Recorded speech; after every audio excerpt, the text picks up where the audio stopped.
Smooth Jazz Club. T'hi esperem.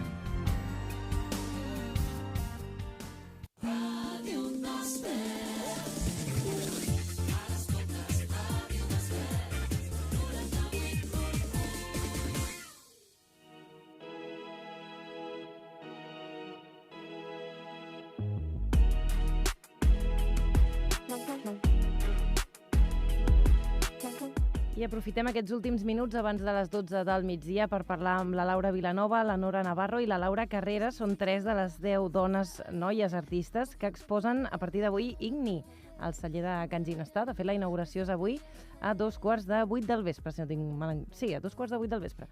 Els obrim els micròfons perquè les tenim aquí les 3. Bon dia. Bon dia. Bon dia, Laura i Nora, benvingudes a les 3 de l'emissora. Escolteu, primer de tot us volia preguntar de quina manera us heu aconseguit reunir totes per fer aquesta exposició col·lectiva. No sé qui vol començar a explicar-ho. Doncs bé, ha estat algo com molt poc pensat. Ah, sí? Jo. Sí, perquè vam coincidir en una assignatura perquè nosaltres fem Belles Arts, ja l'estem acabant, i res, ens ho va proposar el nostre professor, que sempre ens intenten impulsar a ficar-nos a la cultura, o sigui, a temes culturals, i vam voler juntar-nos. O sigui, us coneixeu d'estudiar les 3 juntes, entenc, eh? Sí, anàvem a la mateixa classe. A veure, Laura Carreras, apropa't una mica al micròfon. Sí, perdó.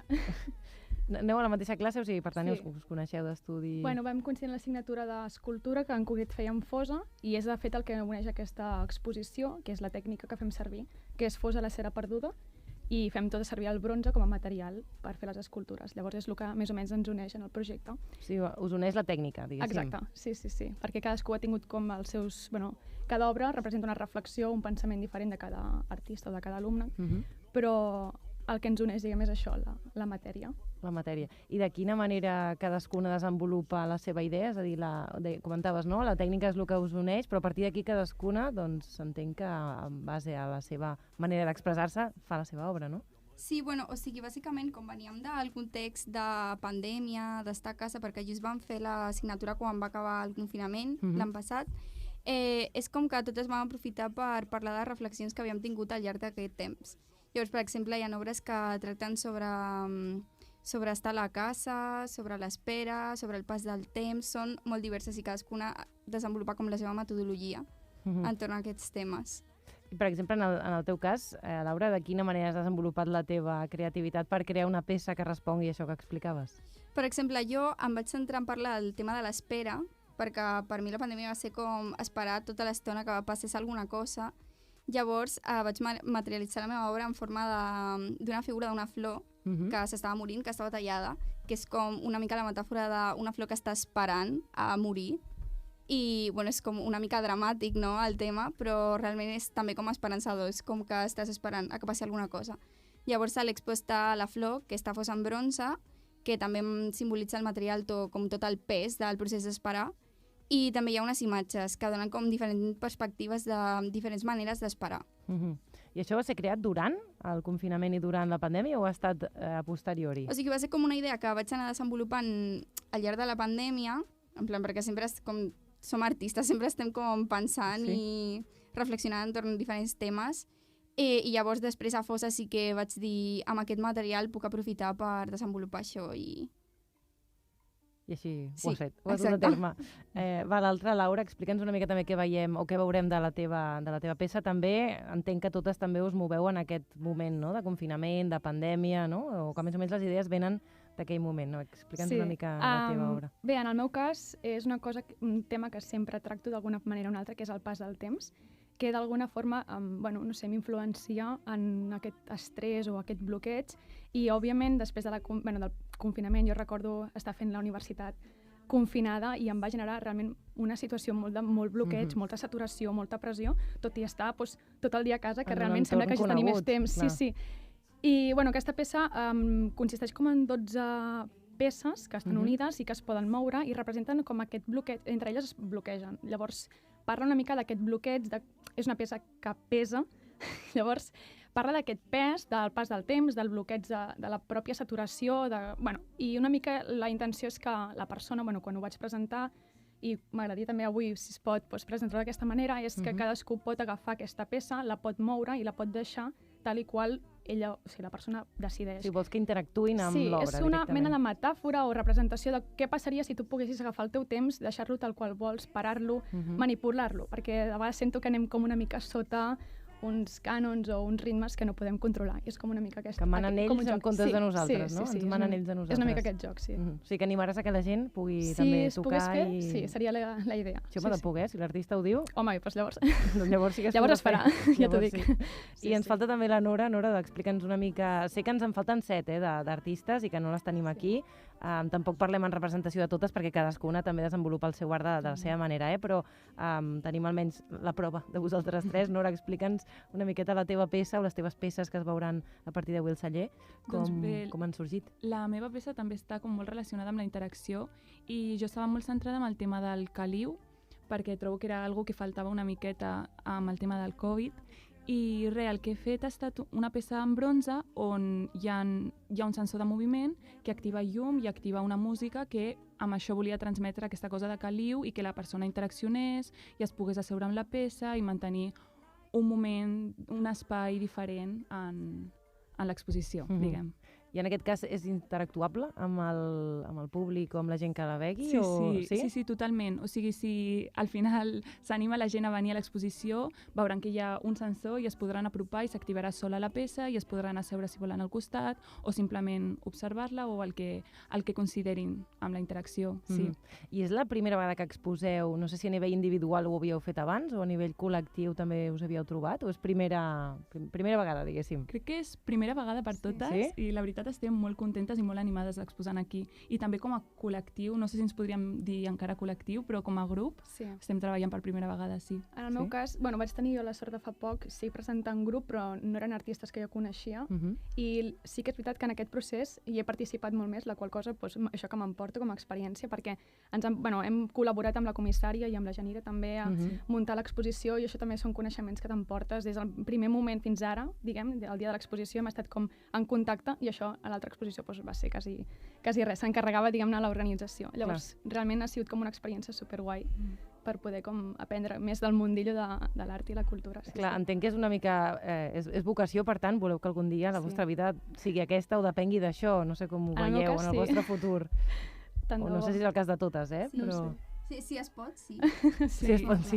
És complicat, ho veieu complicat, el món, diguéssim, és complicat. De viure els artistes, el món dels artistes i de les seves obres. Sí, totalment. I que quantifiques una mica, sí que és veritat, que acabes observant altres camps que potser no és tant el fet de ser un artista i presentar coses i generar, sinó a l'àmbit col·lectiu, també comissariat o educació, que també són molt interessants aquests àmbits, i hi ha moltes persones que volen anar també per aquí, o tocar una mica de tot.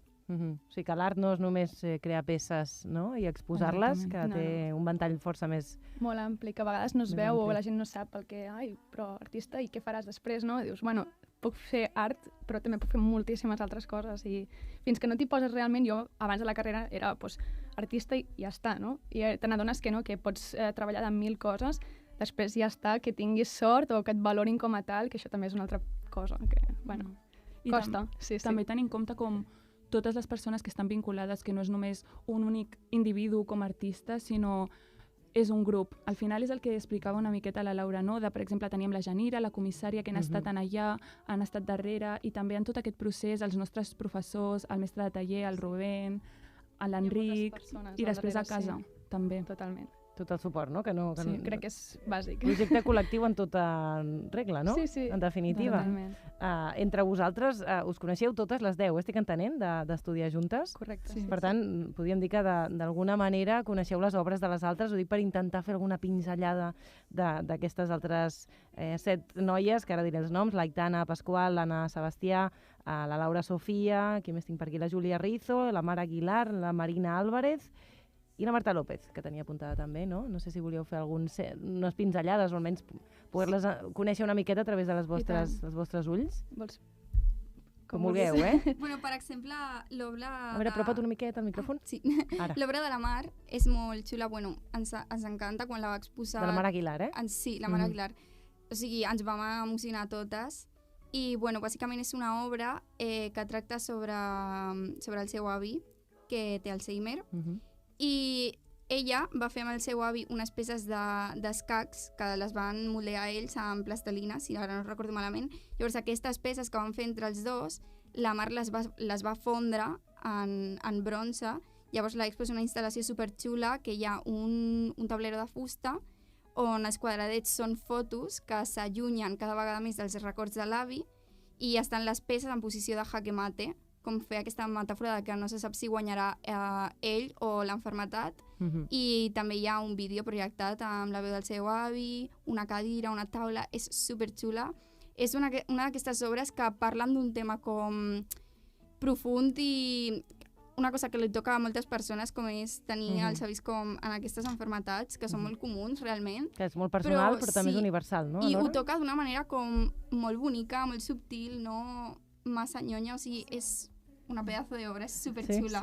Sí. Després hi ha moltes més altres peces que al final és això, totes tracten potser temes més personals però que acaben sent més universals i moltes tenen aquest factor d'interacció i crec que cadascuna ha mirat de connectar d'alguna manera amb l'espectador, ja sigui una interacció més visual o potser més subtil, però crec que és molt maco poder anar i connectar amb les peces.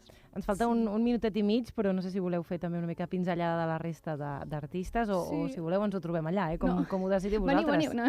Home, sí, a part, això ho hem de fer. Jo vull parlar també de la peça de la Júlia Rizzo, que també la trobo molt interessant, a més, a part de la Mar, que és veritat que em va emocionar, però amb pell de gallina. Però també em va impactar perquè ocupa l'espai d'una forma diferent a la resta de les obres. Ella ha decidit fer com una petita instal·lació amb peces més petites i tracta el tema de la llar, com abans ha dit la Laura en algun moment, que reflexionàvem en el confinament sobre estar a casa, i en el seu cas ho fa des d'una controvèrsia d'estar ubicats o desubicats, com aquesta sensació que tens a vegades de que estàs en un lloc però realment no t'hi sents en aquell lloc. I juga una mica amb aquest tema de la llar, però a la vegada d'estar com una mica desubicat, i ha fet una instal·lació molt xula amb peces molt petites que representen casetes i hi ha uns mapes per acabar de donar aquesta representació de desubicació. Ens falten unes quantes, no sé si ens donarà temps de parlar-ne de totes, però el que sí que fem és animar que hi vagin.